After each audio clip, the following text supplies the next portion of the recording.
জয়গুরু। আজ 194তম পর্বে শ্রী শ্রী ঠাকুর অনুকূল চন্দ্রের দিব্য জীবনের কথা আপনাদেরকে শোনাব। যেমন তাকে দেখি।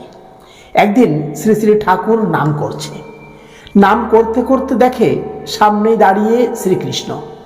তিনি ভঙ্গ হয়ে বাবলাতলায় দাঁড়িয়ে বাঁশি বাজাচ্ছে।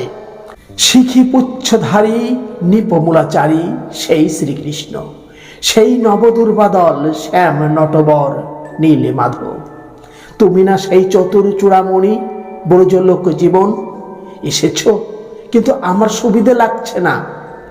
আমার এ মনতরঙ্গকে আমি আলাদা করে রাখবো কেমন করে আমার সত্তা সমুদ্র থেকে? হয় মিশে যাও, নয়তো ফিরে যাও। শ্রীকৃষ্ণর সামনে দাঁড়িয়ে থাকলে আর নাম করতে পারতো না অনুকূল চন্দ্র। বলতো, ভাই তুমি এখন যাও, তুমি দাঁড়িয়ে থাকলে আমি নাম করতে পারি নে। নাম করবে কি? ওই বংশী থেকেও বেরোচ্ছে যে ওই নাম। সপ্তরন্ধ্রীর রন্ধ্রে রন্ধ্রে গ্রামে গ্রামে ওই নাম। নামাত্ম হয়ে পড়েছে অনুকূল চন্দ্র, নামে নামে নামই হয়ে পড়েছে। বাসি বৃন্দাবনে বুঝি এই নামেই কেঁদেছিল। আকাশে বাতাসে এই মন মূর্ছি নামই ছড়িয়েছিল। এই নামেই বুঝি মজেছিল শ্রী রাধার মন। যে বাঁশি বাজছে অন্তরে, সেই বাঁশি শুনলে বাইরেও নিজের নাম শুনল বংশী বদনের বাঁশিতে। আর নাম করবে কি? ভিতরটা ছড়িয়ে পড়েছে বাইরে।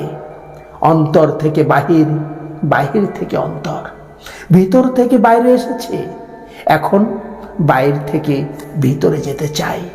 তুমি এখন এসো, আমি একলা একলা নিরিবিলি একটু নাম করি।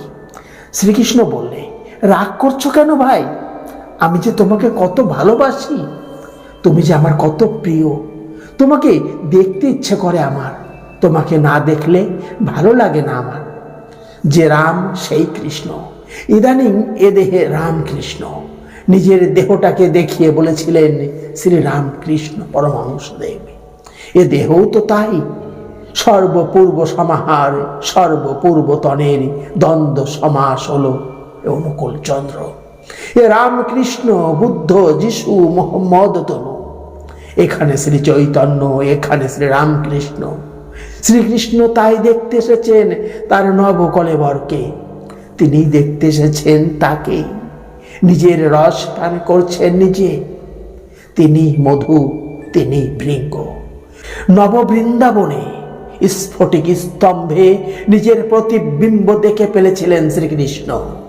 দেখলেন চমৎকারকারী সেই দেহ থেকে অনির্বচনীয় সৌন্দর্য ঝরে পড়ছে। এমনতর রূপ তো আগে কখনো দেখেননি। নিজের এ রূপ তো কোনো দিন চোখে ধরা পড়েনি। দেখে দেখেও যেন দেখার স্বাদ মিটছে না, লোভ হচ্ছে আরো দেখি। মনে মনে বললেন, ও শ্রীমতীর এই রাধা এই রূপেই মজেছে। ইচ্ছে হলো শ্রী রাধার মতো করে উপভোগ করেন নিজেকে। নিজের মুখ চুম্বন করতে ইচ্ছে করে নিজে। এ সেই দর্পণ, স্বরূপ শ্রী প্রতিফলিত মুকুর। দাঁড়িয়ে দাঁড়িয়ে স্বরূপ দর্শন করছেন বাসুদেব। রস রসবে দেখছেন আর হাসছেন। এবার কেমনটি হয়েছেন তাই দেখছেন। নবরূপায়ণের রূপ সজ্জা দেখছেন লুকিয়ে লুকিয়ে। নববধূ যেমন সেজে গুজে আর সেখানায় নিজের মুখ দেখে। দেখেছ তো এবার? বেশ, দেখা হয়েছে, এবার এসো। নিজের মধু নিজেই আর কত পান করবে? শ্রীকৃষ্ণ যেতে নারাজ, তবু জোর করে তাড়িয়ে দেবে অনুকূল চন্দ্র। না, ওকে দেখলেই সব গোলমাল হয়ে যায়। ও যেন আর না আসে, অন্তর থেকে না আসে আর বাইরে। জয় গুরু। আজ এই পর্যন্তই। সকলে ভালো থাকুন, সুস্থ থাকুন, আনন্দে থাকুন, আর চ্যানেলটিকে সাবস্ক্রাইব করে সঙ্গে থাকুন।